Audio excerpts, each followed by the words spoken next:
কবিতা ভালোবাসার আকাঙ্ক্ষা, লেখক মোহাম্মদ নাইম মোল্লা। পড়ছি আমি মোহাম্মদ হাবিবুর রহমান নাইম।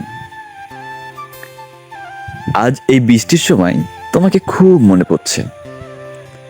প্রতিটি বৃষ্টির ফোঁটা মনে হচ্ছে যেন তুমি গা ছুঁয়ে দিচ্ছ।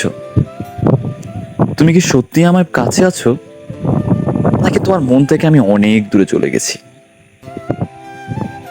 তুমি এখনো আমায় ভালোবাসো কিনা জানি না, তবে আমি এখনো তোমাকে পাগলের মতো ভালোবাসি।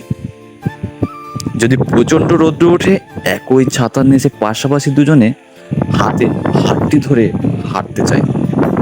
আবার কখনো যদি বৃষ্টি আসে, বৃষ্টিতে ভিজে দুজনে একই সঙ্গে ঘাসের উপরে হাঁটতে চাই।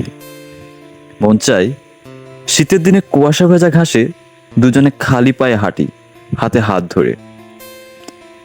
যদি দিন শেষে আবার রাত চলে আসে, আমি তোমার উরুর উপর মাথা রেখে তোমার হাতের সুন্দর লোকগুলো বিলিয়ে দেবে আমার মাথায়।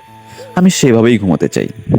যদি ঘুম থেকে জেগে দেখি তুমি আমার দিকে তাকিয়ে আছো একইভাবে, আমার চেহারায় তোমার চোখের ভালোবাসা দেখে আমার দু চোখ দিয়ে গড়িয়ে পড়বে অশ্রুধারা।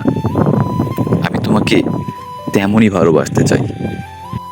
আমি যখন কবিতা লিখতে যাই, কবিতার প্রতিটি লাইন যেন তোমাকেই দেখতে পাই। আর আমি তেমনই, আমি আজও তোমাকেই চাই।